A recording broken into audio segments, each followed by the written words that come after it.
hey, do you have to deal with the double materiality assessment? Then this podcast episode is going to be for you. I'm going to talk to Jens Verhiest, who's the co-founder of Karomina and an absolute expert with the double materiality assessment. We are going to talk about how you can do a DMA by yourself, how you should not do it by yourself, and how auditors are going to look at it. So enjoy.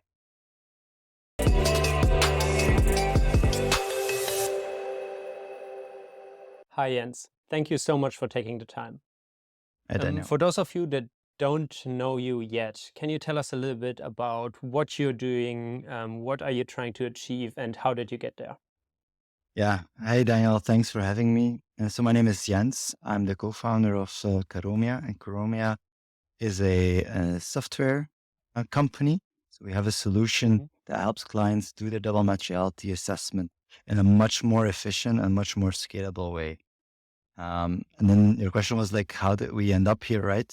So with the team that we have, because we're 6 people, we were actually consultants before. And we noticed that the double materiality assessments, that they're done manually and quite inefficient today. And we thought there is a much better way to do this repeatedly, but also much more efficiently. And that's why we started the company almost a year ago. And that's how we come to help many clients with their double materiality assessments. So you said that you were a consultant before. What type of consulting were you doing? Like, were you always doing something with sustainability, or is this now the first sustainability project that you had? Well, I started off doing SAP integrations back in the day. My other colleagues, they were more on the strategy side of things, and then many others on the data integration. So, I mean, we come from various backgrounds, but in the last 2 years, we got together and we started to focus on sustainability. Where we actually done projects like lifecycle assessments, but then also a lot of DMAs where we advise clients on their strategy, on their governance, and then we zoomed in more on the DMA. So come from various backgrounds to end up where we are today. Nice.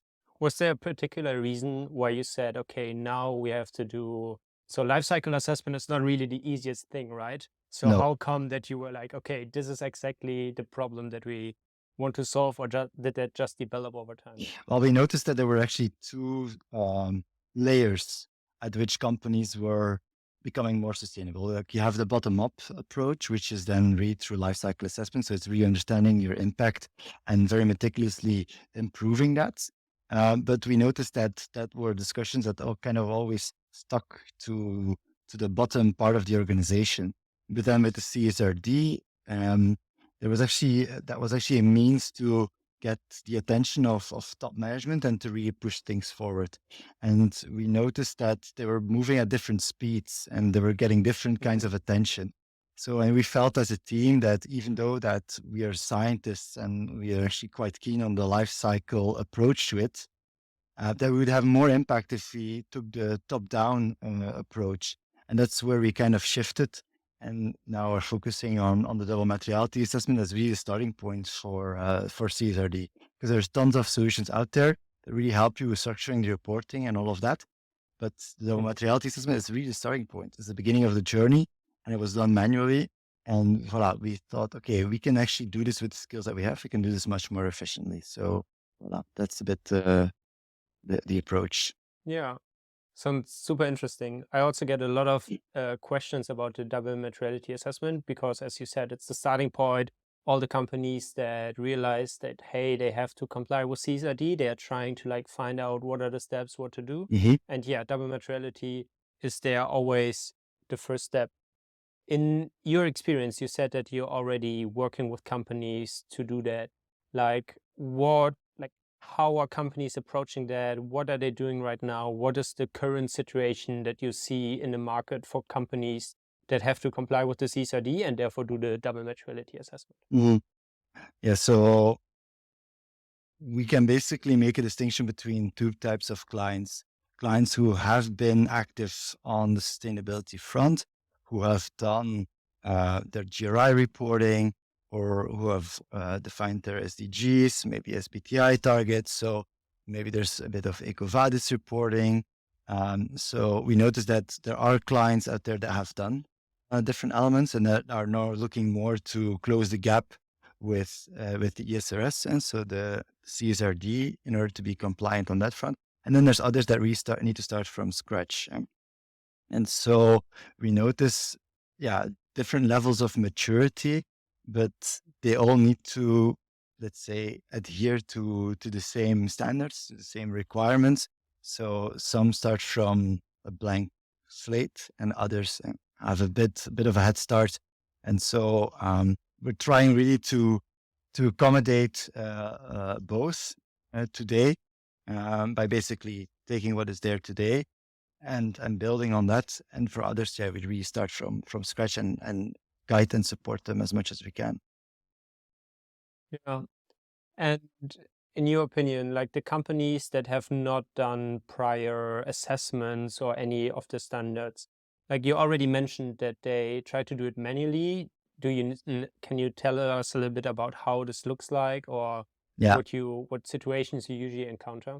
Yeah. So when companies try to do this manually, they struggle quite a bit because once you get into the legislation of how to do this well and what is kind of the end goal that we need to keep in mind, it's a rabbit hole. You can easily lose yourself in details in long tests. It's super overwhelming. Like you need to have a very strong mental state and a belief in yourself that you're able to pull this off. So we notice that those people are often very, very overwhelmed. So it's not easy. Yeah. No, I definitely see that as well. I'm talking to a lot of companies and they're always like they're standing in front of a jungle and they don't really see through, they don't see a path. They need to like just adjust for themselves. Yeah. And then I also hear now and then that companies are trying to do a double materiality assessment with Excel.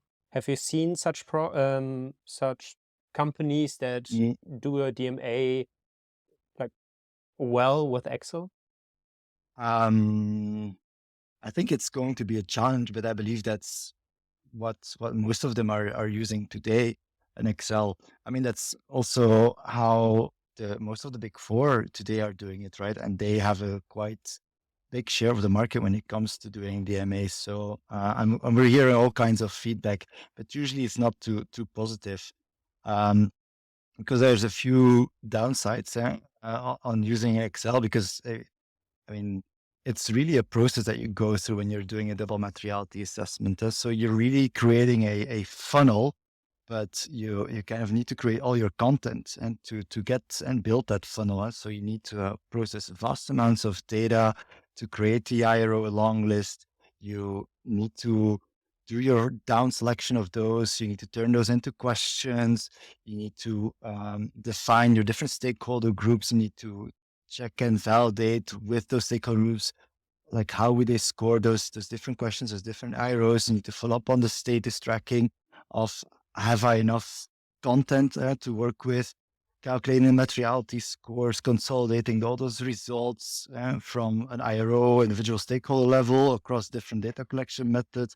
So it becomes very complex, right? And that's where we notice that that a lot of companies, as also consultants, right, that they struggle with that. Because if you're not hyper structured and if you're not running a super tight ship in managing this project, it becomes very complex. So, and that's also why many of the DMA projects, they're quite expensive because of the manual labor and having to manage all of those different phases with so many data that you need to collect and generate. Then you're really stuck in that way of working. But then it also becomes quite complex for the year after.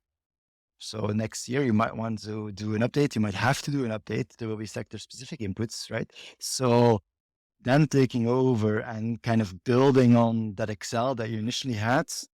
Yeah, good luck, especially if you were not the one managing that, right? It becomes mission impossible. And then what are you left with? Then restart from scratch. I mean, by then you will have paid 50, 60K for a DMA, and you're not able to build on it and to properly reuse that. So it brings a challenge. It's not impossible. I mean, you can definitely put it off, but you need to be very structured. Yeah. No, makes a lot of sense. Like, you already dove into the process a little bit, and there are like a lot of different things for those people that are not that familiar with the process. You mentioned some terms like IRO and stuff like this. Can you maybe explain this in a little bit easier terms so that people that are not familiar with the process, that they can get a little bit of an overview what actually needs to be done to then maybe better assess whether they think they can do it in Excel or whether they see like what is behind there? Yeah, it's a very good point, because we often forget. I mean, we're so focused on the technicalities of it that for people who are new to the topic, that it's quite a challenge, right?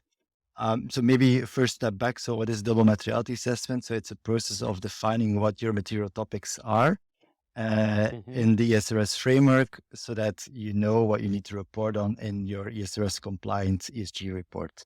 When I say ESRS, I mean European Sustainability Reporting Standards, and ESG, that's your sustainability report.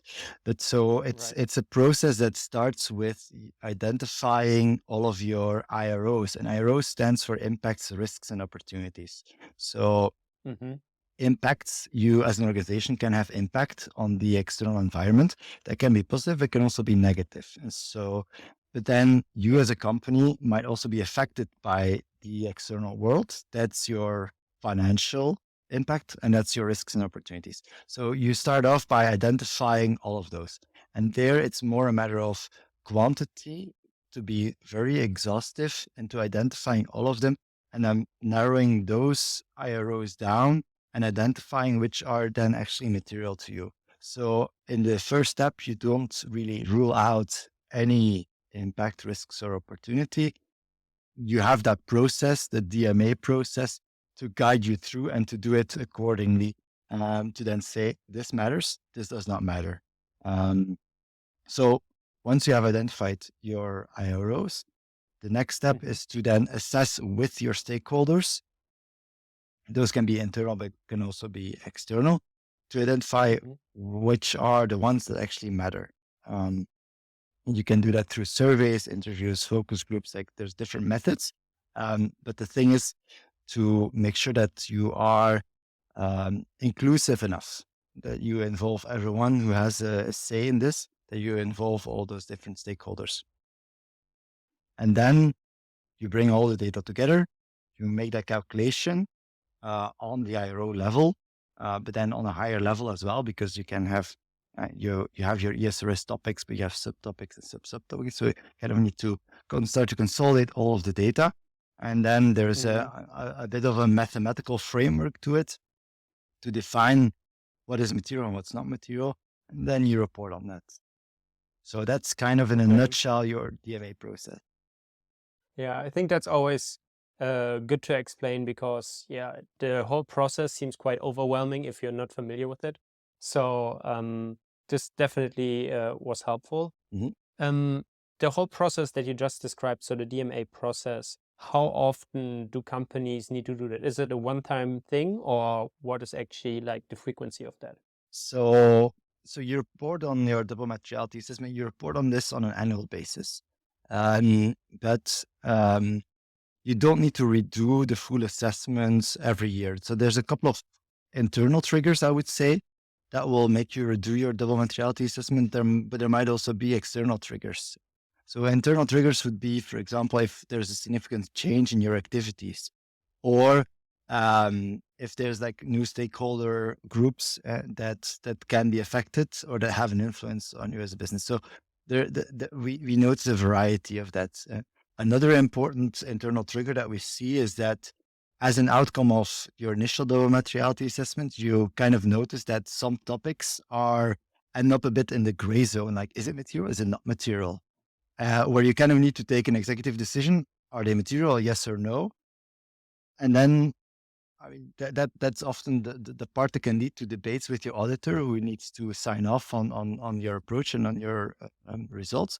And they might actually say, well, in fact, not so sure if that's the correct decision, but then you take that as a to-do for next year to say, we're going to zoom in, we're going to do a slight update, and we're going to focus on those topics to dig a little deeper, perhaps with those stakeholders and those stakeholders. So you really need to see this more as a continuous process rather than as something that we do once and then we're good for 3 years and then we'll do it completely again. We rather see this as something like a muscle that you train and that you kind of keep up to date. So that's more on the internal side, but also on the external side, you know that there's going to be industry specific standards coming from Europe. And that, I mean, the framework, the reporting framework itself is evolving quite a bit. So regulatory inputs will be updated, but then many other companies within your value chain will also start to report, and there will be new insights as well. So there will be tons of new pieces of information, internal, external, that can really make for an update needed. But as such, you report on it annually, and it's your responsibility to make sure that it's up to date. But it does not mean that you need to redo the full assessment every year again. Yeah. One thing you mentioned just there is that auditors need to approve the double materiality assessment. And I feel like in the conversations that I'm in, the conversation about the auditors is always an important one, because at the end of the day, companies are trying to do the CSRD report and the DMA in a way that the auditor will approve it. Correct. So can you tell us a little bit about your experience with that? Like, what is important for the auditors, or what do companies need to take care of in order to do it the best way they can so that an auditor then can improve it? Yeah. That's a very good point. And we see that it's often a bit of a concern to many clients, that the fact that it will be checked by the auditor. And in fact, our experience with auditors and our clients is a rather positive one. And it's also because when we work with clients, we come with a structured approach and we have a sound methodology to it, and there's full traceability. So there's no, I mean, everything has a good foundation. Every statement is well supported. So in fact, our relationship with the auditors is very positive. But what I would give as a recommendation for others is to involve your auditor sooner than later. So we basically foresee 2 checkpoints each time with the auditor, no matter what. So we have a checkpoint with the auditor after the IRO selection, before the data collection. So we've gone maybe from like 500 IROs to 150 IROs, and those 150 IROs we want to check with the stakeholders. We present that approach from 500 to 150. That's the question. And then these are the stakeholders we want to engage with. We plan on doing this many interviews, survey, and a focus group. So then they validate on what you've done before. And then they also validate and they make sure that, or you can make sure that whatever outreach efforts you're going to put in, that it will be sufficient. What we see that a lot of clients also take this opportunity to present a data collection effort which is quite lean and agile, a bit on the slim side, 5 interviews, 1 focus group, where I'm always a bit like, I'm not sure if the auditor will approve, but in fact, typically the auditor is like, okay, fine. So we also see it as more and more as an opportunity to decrease a bit the efforts, but still making sure that, I mean, we're not gambling on getting a negative review from the auditor. So there's that opportunity on having that conversation with the auditor. And then obviously at the end, because the auditor has been involved in the process, there will be a much kinder and less of a pain in the butt, because they've been involved in the process to then actually sign off on the results. So yeah, tip is involve them early on, and also use them to validate your efforts to not overshoot any budget that you might have. And that's, I mean, in our experience, seems to work very well. Yeah, I think that's a very good recommendation, to include the auditor before or when you just narrow down all the bullet points that you have, because then you know what topics you're talking about, and then you can do the stakeholder engagement, Yeah. and you know that you're already on the right track. Do you have other practical tips like this? Because I feel like a lot of companies, they are looking for those things that you can only know when you have done the process multiple times, and you know, like, what are the pitfalls, what are some, I don't want to say cheat codes because we're trying to do it the right way, but like, what are some tips and tricks that you could recommend? So for those people out there who have read the EFRA guidelines, and EFRA is the advisory body from the Commission and defining the rules, basically. They have written guidelines on how to do a DMA, and those are often very technical and not easy to work with. So what I would say is apply a pragmatic interpretation of that, and do not try to run a perfect course, because even us, we need to be pragmatic, and we notice that the auditors and other consultants, that they also take quite some shortcuts, because you cannot. A good example here is the fact that we need to ask questions on a sub-score level on scope, scale, remediability. I mean, try to explain those definitions and then throw in your question in the broader context. I mean, you kind of need to restart your explanation because people will have forgotten about what it is that they need to answer, right? So, I mean, there's limits to the human brain on how you can capture that input, right? So do not try to run a perfect course, because it's nearly impossible. So be pragmatic in your approach. So I think that would be a main tip. Another one is I would also start try to not plan too much. Try to not have to not have your agenda fully prepared for what's going to happen in 6 months from now, because you need to start moving, and because it's quite a bit of a journey that you have ahead. So I would say start sooner than later. And then maybe a third one is to be very structured in your approach. Like I mentioned, it's really a funnel that you need to go through for your DMA. So be very structured and make sure that that your IROs, so that's what you generate at the start of the process, that those are connected to ESRS topics, so that that your ESRS topics and then your IROs and your question and everything that follows, that you can always bring it back to the ESRS topic, which will then define your material ESRS topics. So therefore, the scope on which you need to report. So make sure that in the beginning you really pair them up. And that will already be half of the job to then draw the right conclusions at the end. Perfect. Yeah, that sounds super interesting. Beside the recommendations that you just gave, in your experience that you have so far, what are like some parts of the DMA that companies particular struggle with, or where maybe the expectations were different, and then once companies have to do it, they actually, like, the challenge is actually bigger than they thought, or they have more problems with that than one would anticipate in the beginning? Yeah, it's a good question. I think that there is quite a bit of work to be done in the different phases. First phase, your IRO analysis. The second phase is like the data collection, interacting with other stakeholders. And the third is to calculate all the results and then putting all of that in a report. Like those three phases, they come with a challenge. And if you've gone through the process of understanding what the requirements are, and then say, okay, this is what I need to do, it might seem obvious, and it might seem like, oh, it's not too complex, right? This is not learning Mandarin. So I can pull this off, but if you all need to do this manually, it's quite a challenge, right? So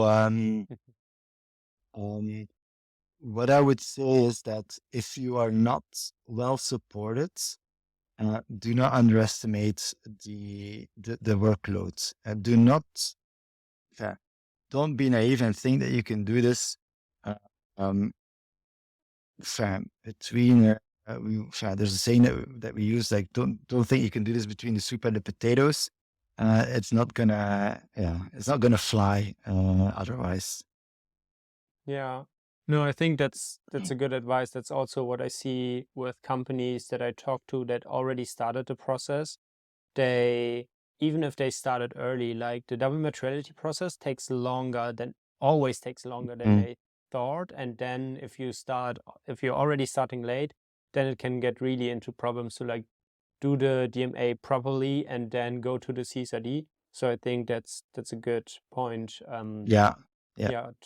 To make sure about What we also see, but that's together with consultants that use our software as well, is that sometimes they kind of take a good guess of what will be the material topics, and then use the DMA process as well to do some data collection already on specific topics while they're assessing whether a topic is material or not. Because 9 chances out of 10 you have guessed it right, and you've parallelized your DMA with your initial fit gap kind of data maturity mapping within your organization, whether you'll be able to report on certain data points or not. So that's kind of a trick that we've seen happening in the market as well. Yeah. Okay. Interesting. Mm-hmm. Another thing that I get asked quite often is for like templates or like some free material that companies can like use to like either get more knowledge about it or maybe already start solving some problems. Do you know any free material or any starting points that companies can use to just like get the double materiality journey going? Mm-hmm. Yeah, that's a good point. So what I would always say is go directly to the source, being IFRAG, on how to do this. That's one thing, but then it's very theoretical, and then you will have to apply a bit of pragmatism. So if you're up for that, I would definitely go there. But then on the other hand, what we've done is we actually have a sandbox environment, so people can get access for free, and they can have an understanding of how to structure the process of a double materiality assessment, like quite visually. You kind of see how things get pushed through that funnel. And we also have written a fully operational guide on how to do this. So it also explains like the very practical questions, like, how do I know if my stakeholder groups are set up correctly? Like, do I need to split the stakeholder group or not? How do I know that I've collected enough data points in specific, like, and how do I apply different weights? Like, is an input that I collected through a survey, is that worth as much as a C-level giving an input in a focus group? Like, how do I balance all of that, right? So we've included that in our operational guide, and if people drop me an email, then I happily share the access as well, to help them get started on this. Perfect. Yeah, this would have been my next question. So should people email you for that, or do you have a website? Maybe I can put something in the show notes so that they can like reach you or find you through that. Yeah, people can drop me an email, jens.verhiest@karomina.eu, or they can go to our website, click on the link for the sandbox. They'll get access right away, or they can drop us an email through our website, and then we can also help them out in any way possible. Perfect. Yeah, we'll make sure to link that somehow so that people listening can also find you then. I have one last question that I wanted to ask you. So for people listening to this podcast episode, what is the one thing that you want to give them with to the next conversation, that if they are in a focus group or something like that and they talk to peers that are also working on a DMA, what is the one thing that people should take from our conversation?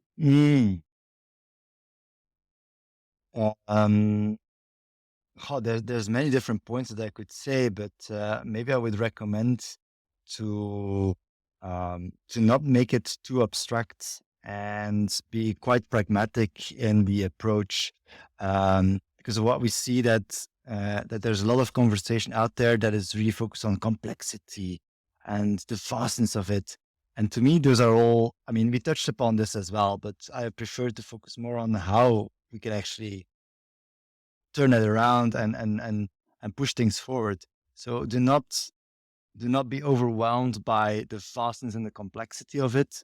And don't let that be an excuse for it to take too long, for it to cost so much. There are ways of doing this in a more affordable way that will get top scores from the auditor, and that will get you along pretty nicely in your sustainability journey. So it's not all negative. There are opportunities out there, and it can be easy. Okay, nice. I think this is a very good statement to close the podcast with that. I think that's a good outlook for companies to then actually start doing the process. So in case that there is nothing else that I've forgotten to ask, do you want to mention anything else? No, I really like what you're doing, Daniel, on making all of this information more accessible, on getting the dialogue up and running, because we tend to forget that we're not in this alone, that there's many people out there that are sometimes suffering a bit. They're looking for input. So I'm very happy that there's people like you creating that platform, opening a dialogue, and that we can all learn from one another. So I would say thank you, Daniel, and keep on doing what you're doing because it's awesome. Yeah, thank you so much for that, Jens, and thank you so much for taking the time. My pleasure. And yeah, hope to talk to you soon. Yeah, indeed. Thanks.